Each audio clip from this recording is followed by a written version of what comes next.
Hi guys, nandito kami ngayon sa The Mansion. Papunta kami ngayon doon. Kaya lang, ah, dito kami dadaan na akyatin namin itong mahabang hagdan paakyat. Yan. Sa taas daw niyan, nandun daw yung The Mansion. Mamamasyal muna kami dito sa The Mansion. Kakatapos lang namin kumain dun sa Aling Mindas Eatery.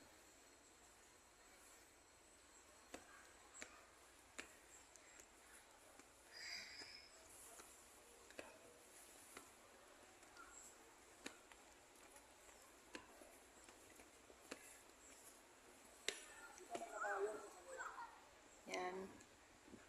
Malapit lang to guys sa Botanical Garden tsaka sa Mines View. Walking distance lang tong mga pasyalan na to dito sa Baguio. Yan, ang taas ng hagdan guys. Nakakahingal umakyat.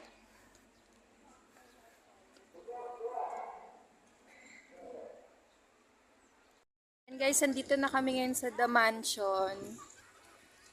Ayun siya.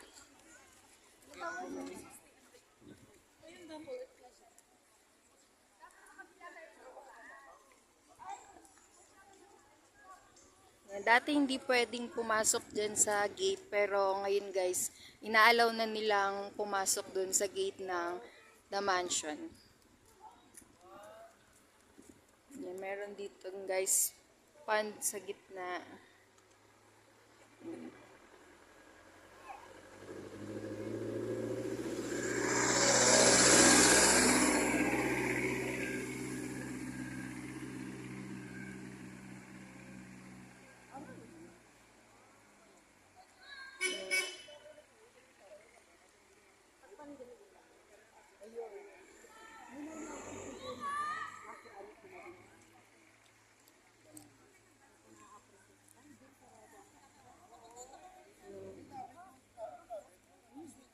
Pwede rin palang mag-bike dito guys. Bike pambata. Ayun. Yan, pwede rin sa malaki. Pwedeng mag-bike dito, paikot. Ayan, meron ditong bike lane. Yan. Ito yung bike lane niya, paikot dun sa harap ng gate ng The Mansion. Paikot dito. Yan. Medyo malayo-layo pa yung lalakarin natin kasi bago tayo makarating dun sa gate. Dami ditong tao guys. Maraming nagpapapicture at namamasyal. Sabay na rin yung panonood nila ng Pinagbenga Festival. Yan guys, binuksan na pala yung fountain dito sa harap ng gate ng The Mansion. Ayan. Kakabukas lang yan guys. Mamayang gabi mas maganda yung mga fountain na yan kasi meron siyang mga kasamang mga ilaw-ilaw.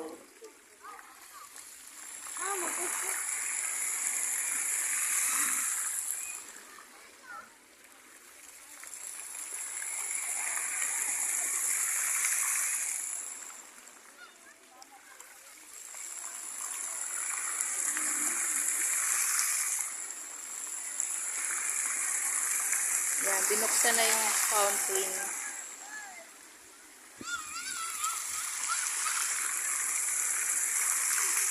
Ayan guys, merong parating dito sa The Mansion. Naka-red plate. Hindi natin alam kung sino kaya. Ayan, maraming pumapasok sa loob ng The Mansion.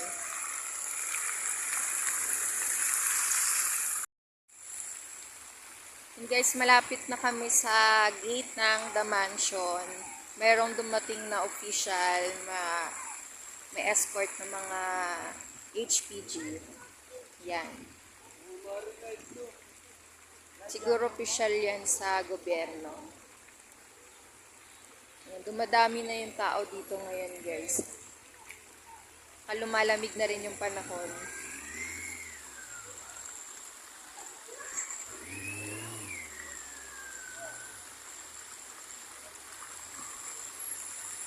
Guys, andito na tayo ngayon sa gate ng The Mansion. Nakabukas na siya sa publiko. Dati nakasarado talaga tong gate na to. Pero ngayon, inalaw na siyang buksan sa publiko. Pero hanggang dito lang naman siya sa harap ng gate pwedeng pumunta. Yan.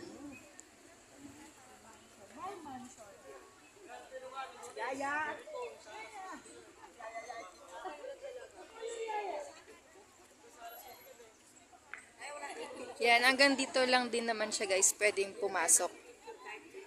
Yan. Hanggang dito lang sa harap. Guys, ito pala yung history ng mansion house dito sa Baguio.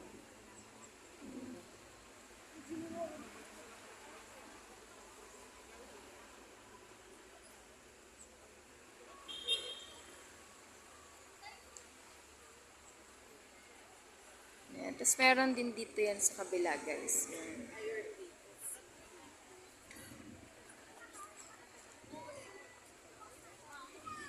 Yan. Yun guys, English version yon. Ito naman yung Tagalog version ng history ng mansion house. Yan. So yan, ipinatayo ni William Cameron Forbes ayon sa disenyo ni William E. Parsons noong 1908. So bilang bahagi ng Burnham Plan ng Baguio at ng City Beautiful Movement, dito ginanap ang special session ng pangalawang lehislatura ng Pilipinas. 1910 nasira noong panahon ng liberasyon, 1945 ipinaayos, 1947. Dito ginanap ang pangalawang pagpupulong ng UN Economic Commission of Asia and the Far East, 1947, UN Food and Agriculture Organization, 1948, at unang pagpupulong ng Southeast Asian Union na kilala bilang Baguio Conference of 1950. Bahay bakasyonan din ito ng mga Amerikanong Gobernador General noong 1908 hanggang 1935 at ng mga Pangulo ng Pilipinas mula kay Manuel L. Quezon hanggang sa kasalukuyan.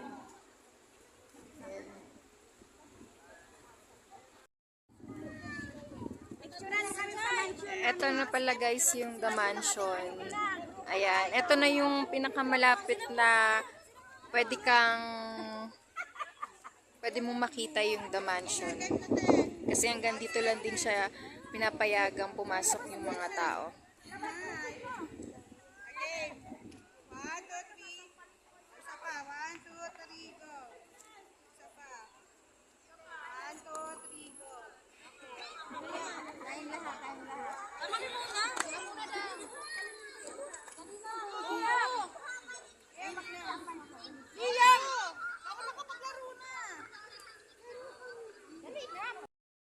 Talagang mabait siya.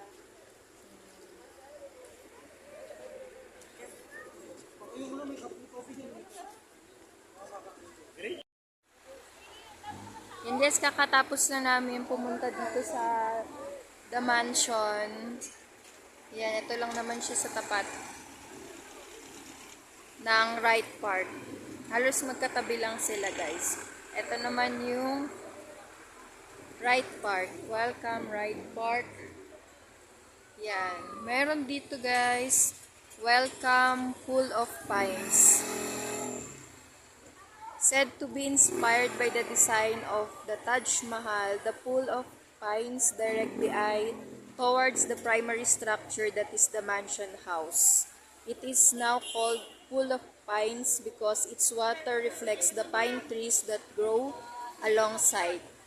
This 100-meter-long pool could be reached from the Wright Park Bridle path by ascending the connecting long stone paved stairway. So, tawag pala dito guys sa mahabang ano na to ay Pool of Pines. Ito yun guys, yung sinasabing Pool of Pines. Yan, 100 meters yung haba niya.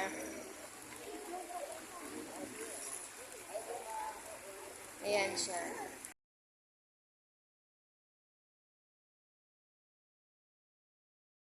And ito pala guys yung tinatawag na Pool of Pines. 100 meters yung haba niya. Katabi niya yung mga pine trees sa gilid. Yan. Tapos fountain yan guys. Maganda yan paggabi kasi meron siyang mga iba't ibang klaseng ilaw. Kaya ang ganda niya tingnan sa gabi. Yan, 100 meters yan guys. Mula yan dun sa may right park. Papunta dito sa harap ng The Mansion.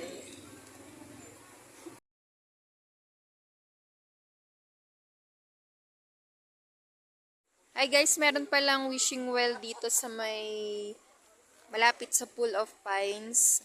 Ayan, yan yung Pool of Pines kanina papunta dun sa The Mansion. Nandito rin yung House of Representatives dito sa Baguio. Tapos katapat dito meron siyang wishing well dito. Yan. Try natin mag-wish guys.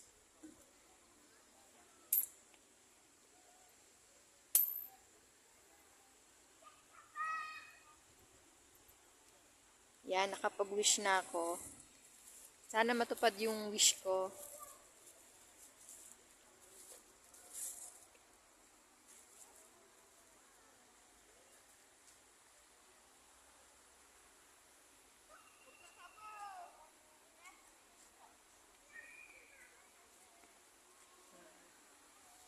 So guys, tapos na kami pumunta sa The Mansion, tsaka dito sa may right park.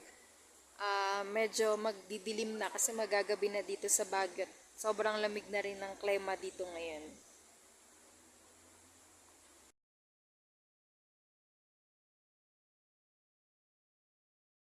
Guys, ito pala yung hagdan papunta dun sa The Mansion. Yan, sobrang taas niyan. Binilang ko siya guys, nasa 146 steps yung hagdan na to, paakyat. So, nakakahingal talaga siya umakyat, pero maganda siyang exercise.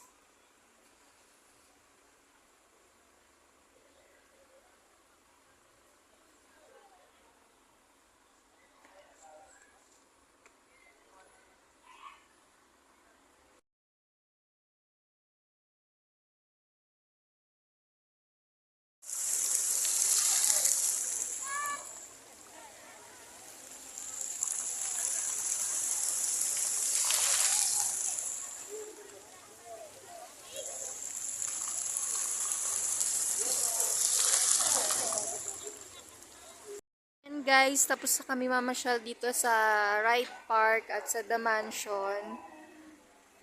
So guys, lagi nyo suportahan yung vlog naming mag-asawa. Please don't forget to like, share, and subscribe to our YouTube channel. And follow us on Facebook, Team Vlogmas. God bless guys. Thank you for watching.